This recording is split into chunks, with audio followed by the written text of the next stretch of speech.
নমস্কার বন্ধুরা, প্রিয়াঙ্কা রান্না বান্নায় আপনাদের সবাইকে স্বাগত। বন্ধুরা, আজকে আমি আপনাদের সাথে শেয়ার করব টক ঝাল মিষ্টি আমড়ার আচার। বন্ধুরা, বর্ষাকাল চলে এসেছে আর এই বর্ষার শুরুতে এরকম ছোট ছোট আমড়া পাওয়া যায়। এই আমড়াগুলো এখন বাজারে ছেড়ে গেছে। এই আমড়াগুলো এখন আঁটি বসেনি, কচি কচি আমড়া। আপনারা এরকম টক ঝাল মিষ্টি আমড়ার আচার বানিয়ে নেবেন। বন্ধুরা, পুরো ভিডিওটি দেখে চ্যানেলটা সাবস্ক্রাইব করে পাশে থাকবেন। আসুন বন্ধুরা, দেখে নিই এই আমড়া আচার কিভাবে বানাবো। বন্ধুরা, আমড়ার আচার বানানোর জন্য এখানে আমি 500 আমড়া নিয়েছি। আমড়াগুলো এখন আঁটি বসেনি। দেখুন বন্ধুরা, এরকম সাইজের আমড়া নিয়ে নিয়েছি। আমড়াগুলো এখন পরিষ্কার করে পরিষ্কার জলে ধুয়ে নেব। বন্ধুরা, বর্ষার শুরুতে এরকম কচি কচি আমড়া পাওয়া যায়। এই আমড়াগুলো এখন বাজারে অ্যাভেলেবেল। বাজারে প্রচুর আমড়া এসেছে। আমরা এভাবে বাজার থেকে আমড়া নিয়ে এসে টক ঝাল মিষ্টি আমড়া আচার তৈরি করে নেবেন। এইভাবে কচলে কচলে পরিষ্কার জলে ধুয়ে নেব। আমড়াগুলো খুব ভালো করে ধুয়ে নিয়েছি। তুলে নিচ্ছি একটা বাটির মধ্যে। একটা কিচেন তোয়ালে নিয়েছি, তার উপর আমড়াগুলো ঢেলে নেব।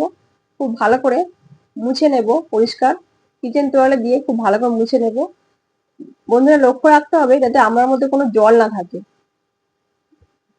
এইভাবে খুব ভালো করে চেপে চেপে পরিষ্কার শুকনো কাপড় দিয়ে মুছে নেব। বন্ধুরা, আমড়াগুলো খুব ভালো করে মুছে নিয়েছি শুকনো কাপড় দিয়ে। এর মধ্যে আর কোনো জল নেই। এখন আমড়াগুলো কেটে নেব। এই যে আমরা মুখের দিকে অংশটা কেটে বাদ দিয়ে দেব। মাঝখান থেকে এভাবে কেটে নেব। দেখুন বন্ধুরা, আমড়াগুলো এখন অনেকটাই ছোট, আঁটি বসেনি। আমি 4 টুকরো করে কেটে নিচ্ছি। এভাবে সবগুলো আমরা কেটে নেব। মুখের দিকে অংশটা কেটে বাদ দিয়ে দেব আর মাঝখান থেকে ফালি করে কেটে নেব। আরো এক ভাগ করে নেব। এভাবে একটা আমরা আমি 4 পিস করছি। দেখুন বন্ধুরা, আমড়াগুলো এইভাবে কেটে নিয়েছি। বন্ধুরা, সবগুলো আমরা এইভাবে কেটে নিয়েছি। এখন এর মধ্যে দিয়ে দেবো লবণ হাফ চামচ, আর দিয়ে দেবো হলুদের গুঁড়ো,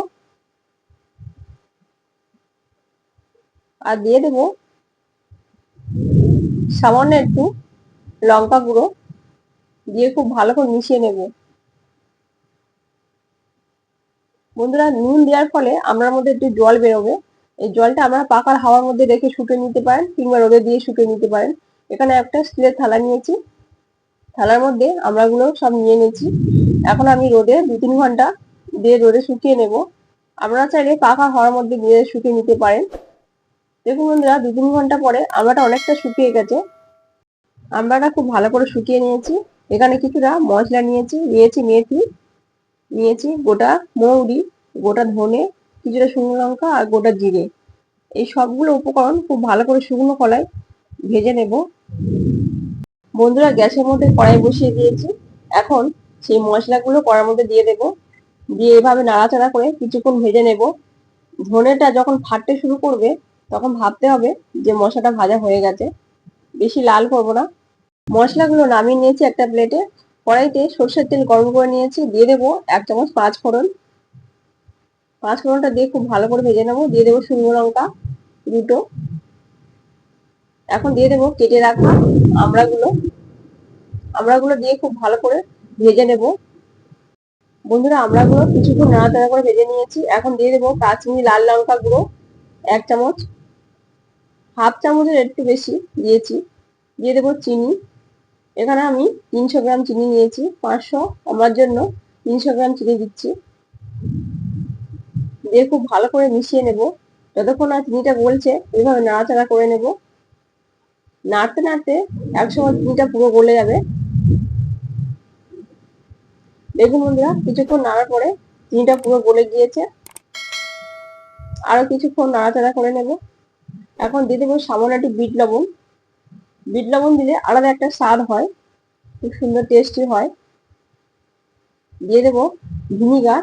আচারটা যাতে সারা বছর ভালো থাকে তার জন্য দিয়ে দেবো 2 চামচ ভিনিগার। ভিনিগারটা দিলে আচারটা সারা বছর ভালো থাকবে। এবার একটু নাড়াচাড়া করে নেব ভিনিগারটা দিয়ে। দেখুন বন্ধুরা, চিনিটা কত সুন্দর গলে গিয়েছে। গলে গিয়ে জুসি টাইপের হয়ে গেছে, জুস মতো হয়ে গেছে। এখন দিয়ে দেবো ভাজা মশলা। যে মশলাটা গুঁড়ো করে রেখেছিলাম সেই মশলা 2 চামচ দিয়ে দিলাম। ভাজা মশলা দিয়ে খুব ভালো করে একবার মিশিয়ে নেব, নাড়াচাড়া করে নেব।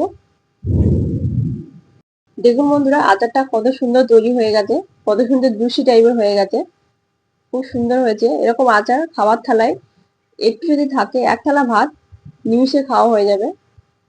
বন্ধুরা, বর্ষার শুরুতে এরকম কচি কচি আমড়া পাওয়া যায়। আমরা এরকম আমড়া নিয়ে এসে টকঝাল মিষ্টি আমড়ার আচার বানিয়ে নেবেন। বন্ধুরা, এই আমড়ার আচার রেসিপি কেমন লাগলো কমেন্ট করে আমাকে অবশ্যই জানাবেন। আর এরকম নতুন নতুন রেসিপি পেতে চ্যানেলটা সাবস্ক্রাইব করে পাশে থাকবেন। বন্ধুরা, আচারটা একটা প্লেটের মধ্যে তুলে নিয়েছি, আপনাদের দেখাচ্ছি। দেখুন বন্ধুরা, আচারটা কত সুন্দর হয়েছে। দেখুন কত সুন্দর কিছু টাইপের হয়ে গেছে। এই আচারটা পুরো সারা বছর ভালো থাকবে। মাঝে মাঝে রোদে দিতে হবে, দিলে সারা বছর ভালো থাকবে। এখানে একটা কাঁচের বয়াম নিয়েছি, কাঁচের বয়ামটা আগে খুব ভালো করে পরিষ্কার করে রোদ দিয়ে শুকিয়ে নিয়েছি। এখন এই কাঁচের বয়ামটার মধ্যে আচারগুলো ভরে নেব। আচারটা পুরো ঠান্ডা করে নিয়েছি, আর কাঁচের বয়ামটার মধ্যে আচারগুলো ভরে নিচ্ছি। আর এটা আচারটা সারা বছর ভালো থাকবে। বন্ধুরা, মাঝে মাঝে রোদে দিলে আচারটা পুরো সারা বছর ভালো থাকবে। এভাবে পুরো আচারটা বয়ামের মধ্যে ভরে নেব। দেখুন বন্ধুরা, পুরো আচারটা বয়ামের মধ্যে ভরে নিয়েছি। আপনারা এইভাবে অবশ্যই বানিয়ে নেবেন বাড়িতে। বন্ধুরা, আবার হাজির হব নতুন কোনো রেসিপি নিয়ে। আপনারা সবাই ভালো থাকবেন, সুস্থ থাকবেন। ধন্যবাদ।